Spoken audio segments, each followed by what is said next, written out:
দারুণ লাগছে। সন্ধেবেলা এরকম প্রত্যেক দিনে হলে না দারুণ হবে।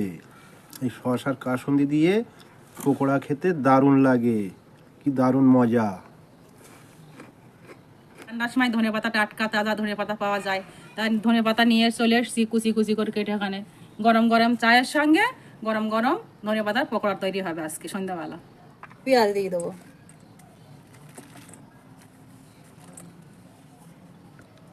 কাঁচা লঙ্কা কুচি দিয়ে দেবো, তারপরে দিয়ে দেবো আদা কুচি, দিয়ে দেবো স্বাদ মতন লবণ, সামান্য একটুখানি খাবার সোডা দিয়ে দেবো, আর তার সঙ্গে দিয়ে দেবো সামান্য অল্প একটুখানি কালার ফুড,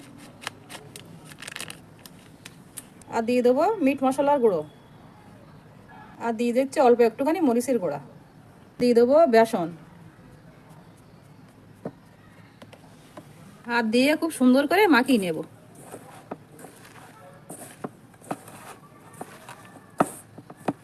অল্প অল্প পানি দিয়ে মেখে নিতে হবে।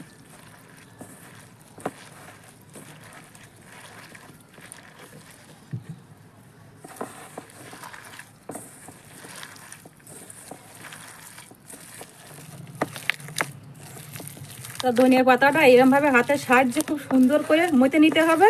একটু হাতে সময় নিয়ে যত একটু মতে নেবেন তত কিন্তু খেতে ভালো লাগবে।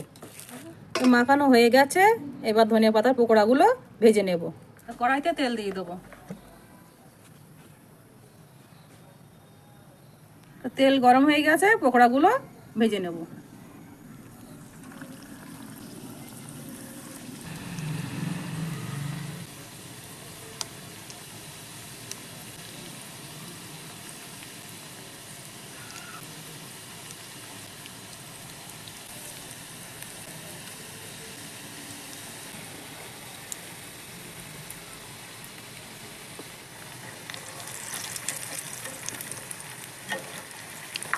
এই পিঠে ফুট করে খুব সুন্দর করে লাল লাল করে ছেঁকে নেব।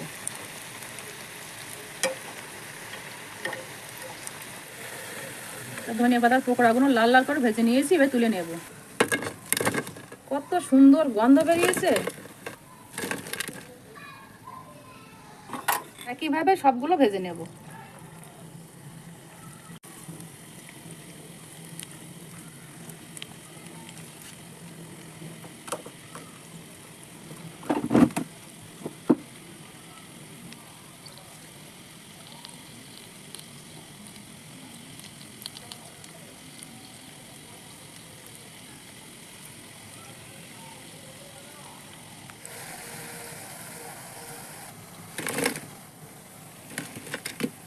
আপনারা কিন্তু বাড়িতে এইভাবে বানিয়ে খাবেন, খেতে কিন্তু সেই লাগে। অবশ্যই বাড়িতে একবার ট্রাই করবেন। এখন তোমরা কি করছো? আমরা এখন ধনেপাতার পকোড়া বানাচ্ছিলাম। তুমি তো রাস্তা থেকে গন্ধটা পেয়েছো, তা তুমি টেস্ট করে দেখো কেমন হয়েছে। এখানে নিয়েছি এক বাটি কাসুন্দি আর এক বাটি সস। সোনির আব্বুকে দেবো, টেস্টটা বলবে কেমন হয়েছে খেয়ে। দেখি দেখি আমার কাছে দাও তো, দেখি একটু টেস্টটা কেমন হয়েছে। এই সস মাখিয়ে নিচ্ছি, নিয়ে খেয়ে দেখছি। দারুণ লাগছে। সন্ধেবেলা এরকম প্রত্যেক দিনে হলে না দারুণ হবে। এই শসার কাসুন্দি দিয়ে পকোড়া খেতে দারুণ লাগে, কি দারুণ মজা।